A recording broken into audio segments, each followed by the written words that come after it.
Bonjour. Lorsque vous êtes confronté à une urgence, il faut avoir le plus rapidement possible les bons secours au bon endroit.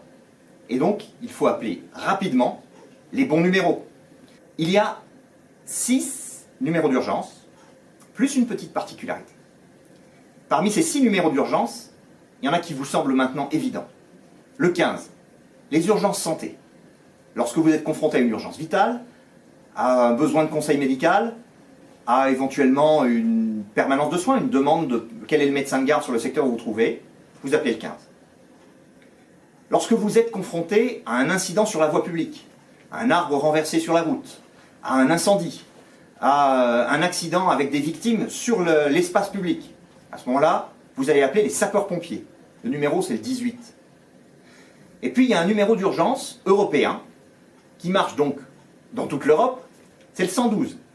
Lorsque vous faites le 112, peu importe quel est l'opérateur le plus proche présent, votre appel sera acheminé vers l'un de ces 2 services d'urgence, soit le 15, soit le 18. C'est le préfet du département qui décide quel est le service gestionnaire du 112. Si vous êtes en Hongrie, si vous êtes en Angleterre, si vous êtes en Espagne, le 112, c'est le numéro d'urgence européen. 3 autres numéros d'urgence. Le 114, c'est un numéro qui n'est pas un numéro de téléphone.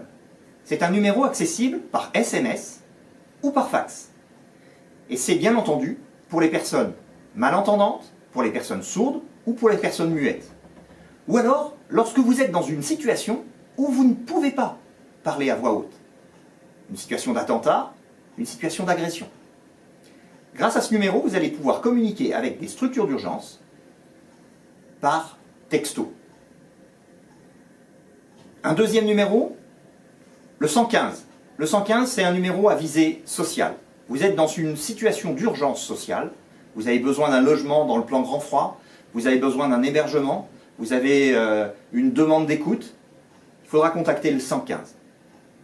Bien entendu, si vous êtes confronté à une agression, à un attentat, à un besoin d'un secours de nature police, gendarmerie, c'est le numéro 17 qu'il faudra faire.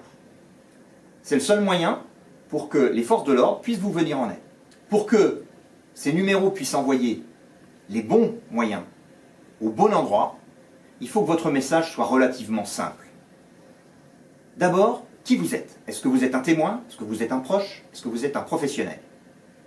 Ensuite, où vous êtes, le plus précisément possible. Quelle est la commune? Quelle est la rue? Quel est le numéro? Quel est l'escalier? Quel est l'étage? Éventuellement, s'il y a des obstacles pour que les secours viennent vous voir, par exemple un digicode qui n'ouvrira la porte, eh bien, il faut donner aussi le numéro de ce digicode. Plus vous allez être précis avec l'adresse, et plus les secours pourront parvenir rapidement au bon endroit. Enfin, vous allez dire ce qui se passe, ce qui s'est passé, ce dont vous avez été témoin, ce que vous craignez, quels vont être les gestes que vous allez mettre en œuvre, ou que vous avez mis en œuvre, et puis quelles évolutions vous avez pu constater depuis le début de l'intervention. Ne raccrochez pas tant que l'opérateur que vous avez en ligne ne vous a pas demandé de raccrocher. On a toujours besoin d'avoir des détails supplémentaires.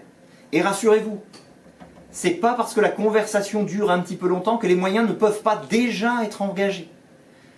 Vous discutez et en même temps l'opérateur a déclenché les moyens de secours. Donc la longueur de la discussion ne correspond pas à un délai perdu. Au total, vous avez bien compris qu'il y avait 6 numéros d'urgence plus une petite particularité. Ces 6 numéros d'urgence, c'est le 15, le numéro du SAMU pour les urgences de nature santé, le 17 pour des urgences de nature police-gendarmerie, le 18 pour des urgences secours avec les sapeurs-pompiers, et puis 3 autres numéros, le 114 si vous ne pouvez pas vous exprimer à voix haute, communication par fax ou par SMS, le 112 qui est le numéro d'urgence européen. Il n'est pas cité dans ces numéros le 115 qui est les urgences de nature sociale. Et puis une petite particularité pour tous les départements du littoral, pour le sauvetage en mer, un numéro spécifique, le numéro 187. Vous avez bien compris, 6 numéros d'urgence plus une particularité, le 115. Lorsque vous appelez le SAMU, un assistant de régulation médicale va décrocher votre appel et va créer un dossier informatique. Votre numéro de téléphone est enregistré de telle manière que si jamais il y a un incident technique, il puisse vous rappeler rapidement. Ensuite, il va vous interroger sur l'adresse de l'incident, de la manière la plus précise possible. Il va bien sûr noter le motif de votre appel, votre identité et celle de la victime. En cas d'urgence vitale, dès ce moment-là, il va déclencher les secours qui lui semblent adaptés et qui vont commencer à venir vers vous alors même que vous êtes toujours au téléphone. Dès que ces éléments rapides sont notés, l'assistant de régulation va vous mettre en relation avec le médecin régulateur. Avec le médecin régulateur, vous allez préciser tout ce qui se passe pour lui permettre d'évaluer quelles sont les bonnes mesures à prendre. Et ces bonnes mesures, ça peut aller de l'envoi à domicile d'une équipe de réanimation à de simples conseils pour essayer d'améliorer la situation. Bien entendu, en passant par l'envoi d'une équipe secouriste, soit des sapeurs-pompiers, soit des ambulanciers privés, ou alors à un médecin libéral d'une association de visite à domicile, ou alors la communication des coordonnées des médecins de garde sur le secteur de votre domicile. Après vous avoir demandé de raccrocher, le médecin régulateur va vérifier que les moyens préconisés disposent des bons renseignements. Il peut éventuellement renforcer les moyens initiaux en ajoutant des intervenants qui sont plus proches ou alors des spécialistes qui sont équipés différemment.